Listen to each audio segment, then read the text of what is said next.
Erik Ten Hag and Ange Postecoglou under pressure? Too early for that?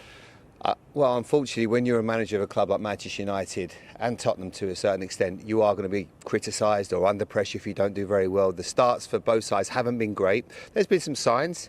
There's been a lot of positive things as well, but the points tally hasn't been good enough, and that's why there are question marks. And obviously with Manchester United maybe touting trying to find another manager in the summer, that's always going to add to the pressure. In that dressing room, everybody knows, was he the right man at the time? So I think this is why it's such a big game today. Whoever gets the 3 points will just calm everything down. I think Ange Postecoglou, you and I were just talking a minute ago, Melissa, that he feels that managers, near 3, 4, 5 games away from being under pressure, and you just don't want to be that manager. So both of them, to a certain extent, we look at this one as a huge, if you can get 3 points today, it'll be a huge 3 points. You made the point there of United's search over the summer where they canvassed and had discussions with a lot of managers around Europe. And despite doing all that, they settled on Ten Hag being the right person. Now, naturally, because they went through that process, as you said, people will feel like, did they make the right decision? But is there a flip side to that? The fact that they spoke to so many and stuck with Erik means that he's probably more secure than people may think? Okay, yeah, it's a good question. I'm not convinced by the latter, if I'm honest, because maybe it was just a case of they didn't find the elite manager that they want, because there isn't that many managers out there that could fill the void of how big this club is. So many other managers, great managers, have tried and failed to follow Sir Alex Ferguson. So right now, he's got the job. That's the most important thing. You've almost got to forget about the noise. Don't come looking for arguments. Just try and get through this spell. Get the other side of it. The defence is obviously looking better. That's a positive, but he's got to make sure his team becomes more clinical. And if they can pick up some wins, get some progress, start to get some momentum, things can change, and we can all forget about what we were talking about 6 weeks ago. That's pundits. We're all a bit alike like that. But I feel for him, he just needs to get wins. That's the most important thing, because that's what keeps everyone quiet. It's not what you say; it's actually what you do when you're a manager, and he needs to make sure he takes care of that. You spoke about the defence improving. It definitely has. Last season, so much noise over the shots they were allowing against them. That's drastically come down. I think only 5 teams have allowed fewer shots on their goal than United. You also spoke about the clinical edge and the need for it. They're creating quite a few chances. Their attacking numbers have them 3rd and 4th in the division across all the key metrics, yet they've only scored 5 goals. And given the amount of goal-scoring talent they have in the team, that's really disappointing. Yeah, absolutely. Garnacho, Rashford, whatever he picks today. Højlund looks like he might start. We have a feeling that he's ready to play, so that will be an interesting one who he decides to go with as a front 3. But there's talent there. We've seen it before. It's just a case of making sure that they get that confidence. And sometimes when you're working so hard on what you're doing defensively, and I don't know what they do day to day at training, but maybe the pattern of play is more based on let's make sure we don't concede goals, and then that can flip. And then once you start to be a little bit open, make sure you secure the defence, and you can start to be a bit more attacking. But they are creating. It's just a case of being more clinical. I did the Crystal Palace game last week, and they had good chances. Garnacho obviously hit the crossbar, and they just need to make sure once one comes, and because especially at a club like we're there, it's synonymous with scoring goals, being exciting, talent, wingers, scoring 10, 15, 20 goals a season. They need to make sure they get back to that. You spoke about confidence. One player who's looking more like himself is Marcus Rashford, willing to take on defenders, being trickier, trying to impact the game, create chances. He's got a great record against Tottenham, 6 league goals against them, 2nd best return against any opponent. But Erik Ten Hag has been rotating to try and share the minutes and rhythms between the attacking players. Do you see Rashford starting though? Well, but be careful. I think I upset him last week when I was deciding about him, not playing. But I personally would start him because he's in good form. Is he back? I think it's too early to say that, but he's certainly showing signs. He's working harder. He's got 3 goals in his 2 games before he was left out against Crystal Palace. I would certainly start him. And like you say, it's a good point. I think players enjoy playing against certain teams. They get a good feel for it. Whoever's playing right back today for Tottenham, Porro looks like he'll play. We'll realise when you play against Marcus Rashford, you have to be so careful and you have to be diligent in your defending. So I certainly would start him today. But you don't know with Ten Hag what he's thinking at times, and but I think the fact that you've made that point makes a lot of sense, because as I say, players get a feel when they're getting confidence against certain sides. And then we're speaking about United, but the forward for Tottenham, Dominic Solanke, so much pressure on him so early because of the price tag, which he doesn't have any influence over. But have people just forgotten the fact that he had to come through ankle damage at the start of the campaign? And then you also look at him throughout his career. He's always scaled obstacles.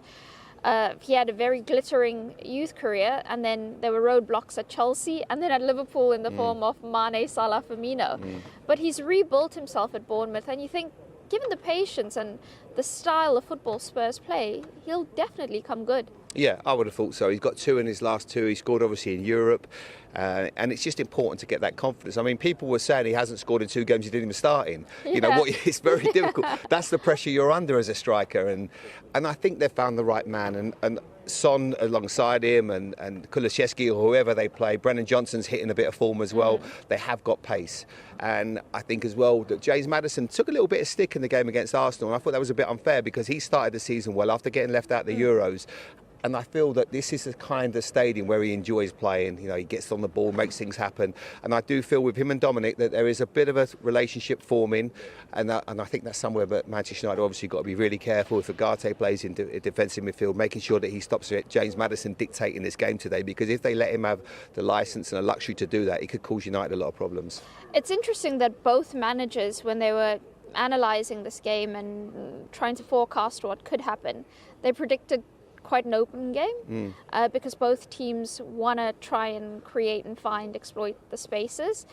But the other thing that I found quite interesting from listening to them pre-match was Ange Postecoglou speaking about this concept of a spinning board with managers' faces on it, and whoever it lands on, like for a week or 2 weeks, they face this intense scrutiny and criticism.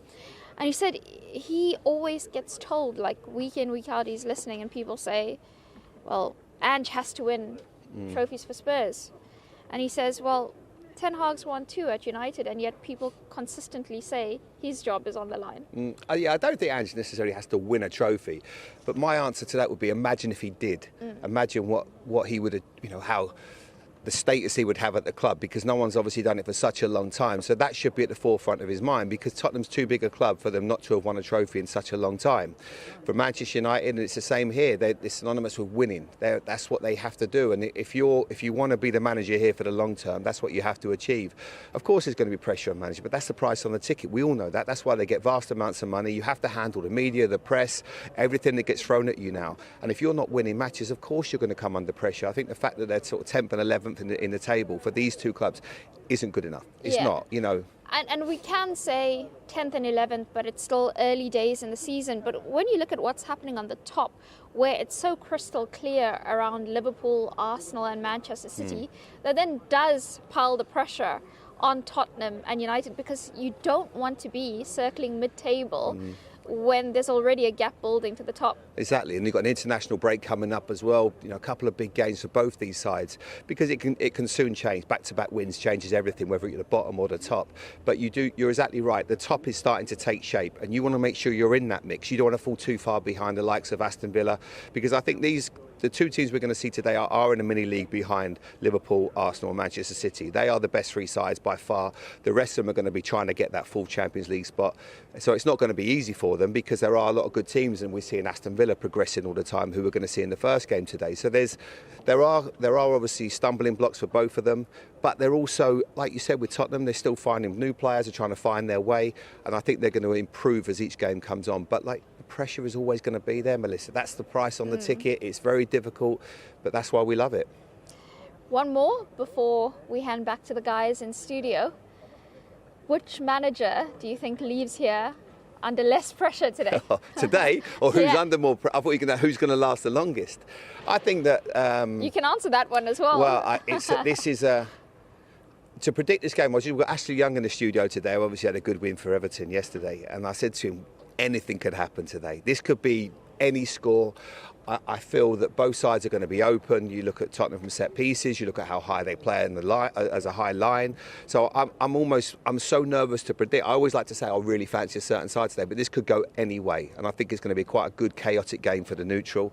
In terms of the manager, I think that I do feel that Erik Ten Hag is going to be under pressure all season. It's just got that look about it because of the way that he was, given the job in, this season and new contract. It just doesn't. It didn't feel authentic to me. And you put him under pressure, but they've just got to make sure they win games and just keep the noise quiet. We think. Let's start with Arsenal. Left it very late to beat Leicester and move level on points with Manchester City. Should mention Clinton's sort of specified that Robbie would do the running in. 100%. Yeah. How do you assess, Robbie, Arsenal's game yesterday? Is it great character, or would they be concerned about allowing Leicester back into the match? A little bit of everything, but I would say great character overall, because they came out 4-2 winners. I was looking at the game and watching them and thinking, are they going to do it? Is this a big slip-up? Is this a little hangover of the Man City game where they conceded, obviously, goals in the second half? And what it reminded me of was a top team just building momentum. And that's where the character comes from. I thought they were excellent in all the areas. And I'm looking at Arsenal and thinking, this is a top team, because they hurt you in every area. You look to the left, Martinelli's there. Odegaard is injured. Trossard comes in. Yeah. To the right, Saka's there. Even Havertz is popping in with goals. I'm very surprised that from the last couple of years. Do you like the front two of Havertz and Trossard? That seems to be what they're going with now. Yeah, I do like it because it's slightly different to Odegaard and Havertz, because I think Trossard is so dangerous because Trossard he's efficient, he's a finisher. He's brilliant, he arrives on time, he's clinical, he's efficient in front of goal. When he gets half chances, normally they go in. So he scores at the right moments, at the right times for Arsenal. So he makes a little bit of a difference. But I do like it, yeah.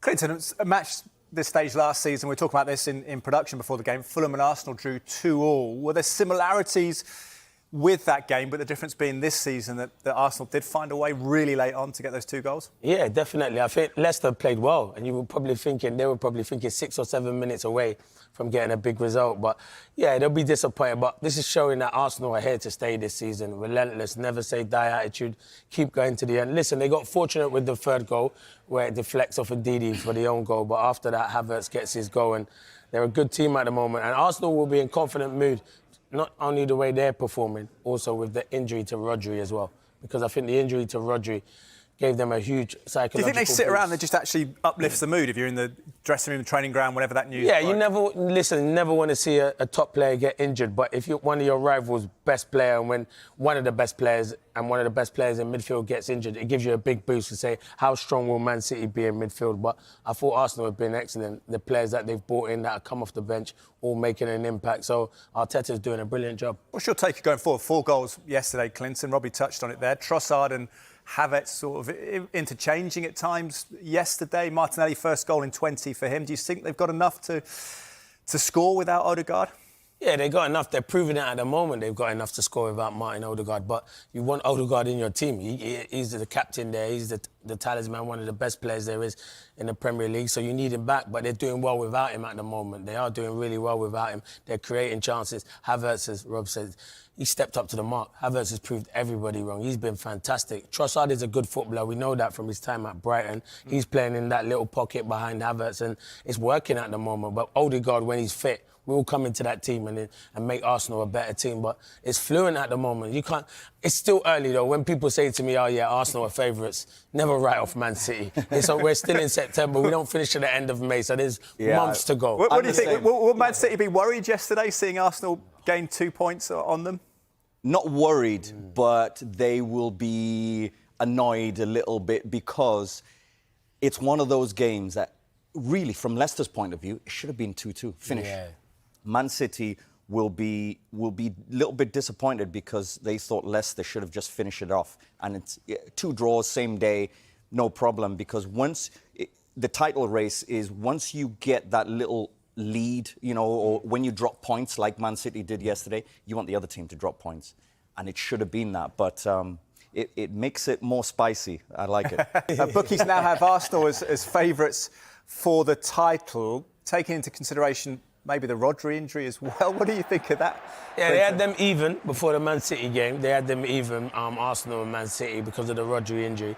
And then just because Man City dropped points at Newcastle, now they have Arsenal favourites, which you think Pep and his team are going to be bothered about who's favourites and who's not favourites, because they're serial winners. This is going to, and I said this, we're only who's your favourite? End of September. My favourite still is Man City. I still think, listen, but it's got closer now with the Rodri injury and the way Arsenal are playing at the moment. My favourite still is Man City, because they got Kevin De Bruyne to come back. About you, Robbie, or is it someone else? Liverpool, Villa? I said midweek that I think Liverpool right now look really... They're in a position that, are they now, with Arne Slot and a little bit more possession-based, trying to manage the players' minutes instead of all the injuries they've had over the years that contributed to always missing out the Premier League? Are they in a better position now to actually have a challenge for the Premier League? I think they are. Yeah, I agree. I think Arsenal are the real deal. They're going to be relentless. I think they're brilliant under Arteta. And but listen, Pep Guardiola is a genius. He always finds a way. He's the best manager I've ever seen. The most brilliant tactically manager I've ever seen. And I think they're always going to be favourites. I think I have them up. But he's right, the three of them it will be close. I think you got to throw Liverpool.